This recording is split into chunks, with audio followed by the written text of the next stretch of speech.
Bom dia, sou André Maciel, segundo ano do ensino médio, e eu estou apresentando um trabalho sobre a independência do México. Para entendermos a independência do México, precisamos entender o contexto da Europa, onde a França decreta o bloqueio continental, onde nenhum país poderia comercializar com a Inglaterra.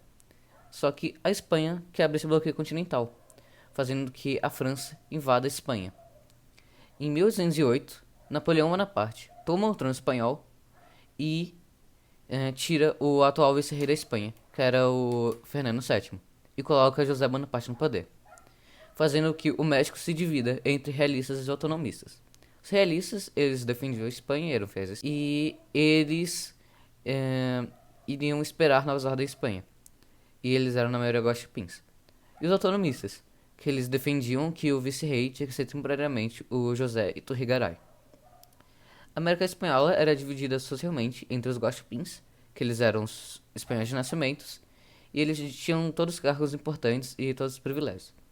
Os criolhos, que eles eram filhos espanhóis, só que nascidos na América, fazendo que eles não tivessem tantos privilégios quanto os guaxupins.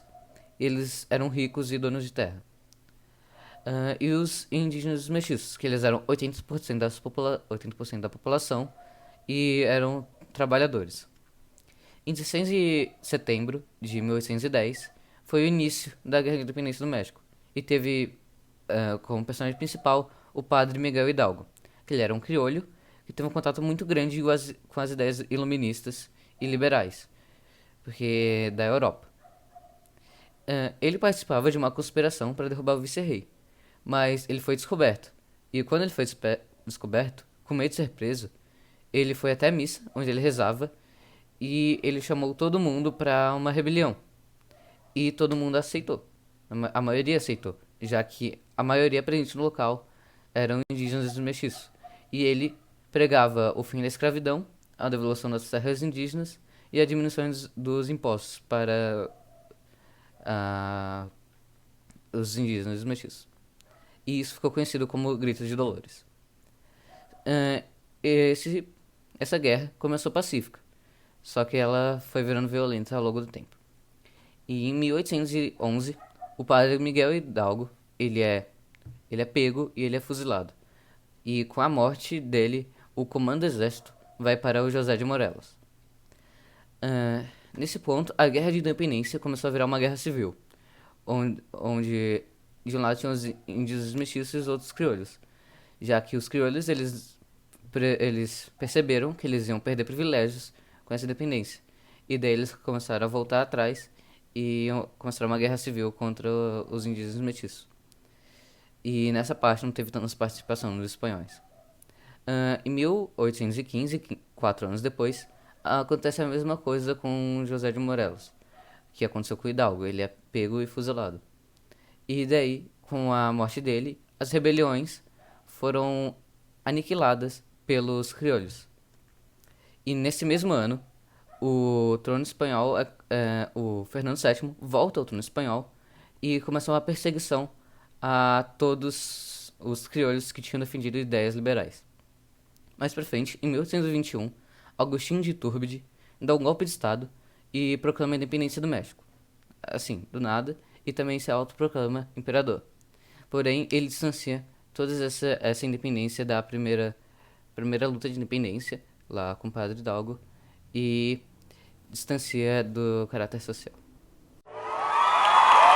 Bom dia, eu sou João Lucas do segundo ano do ensino médio e eu vou responder uma questão sobre a independência do México. Bom, vamos seguir o planejamento de ler sempre primeiro o comando da questão para depois o seu texto. E nesse comando de questão diz o seguinte: segundo o autor, a luta pela independência do México. Logo a gente percebe que é uma questão de completar a frase, né? A gente poderia resolver essa atividade sem ler o texto. Porém, vamos fazer algo completo. E vamos ler o texto. Octávio Paz, escritor mexicano, assim referiu a participação dos índios e mestiços no movimento da independência do México. Importante ressaltar: índios e mestiços, então ele está falando da participação exclusiva desse grupo. Aí começa o texto.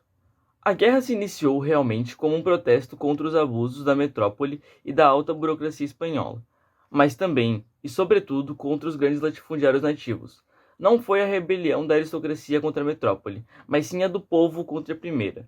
Daí que os revolucionários tenham concedido a maior importância a determinadas reformas sociais que a independência propriamente dita. Hidalgo decreta a abolição da escravatura, Morelos a divisão de latifúndios.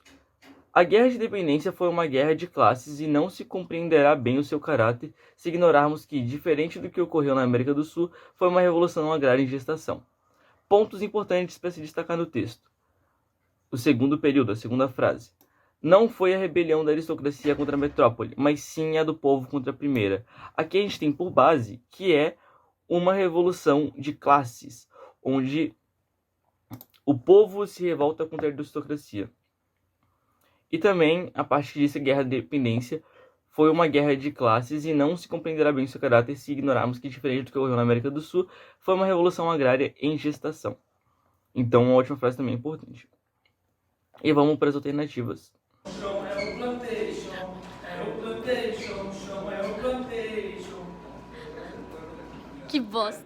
Sempre lendo o comando e completando a frase. Sempre. Segundo o autor, a luta da independência do México. A. Contou com o apoio dos proprietários rurais, embora eles considerassem desnecessária a questão da ruptura com a Espanha. A gente viu que isso aqui está errado. Eles queriam sim a ruptura com a Espanha.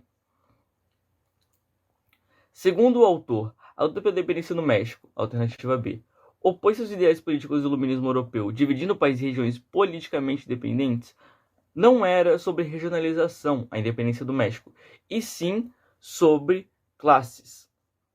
Vamos para a próxima alternativa.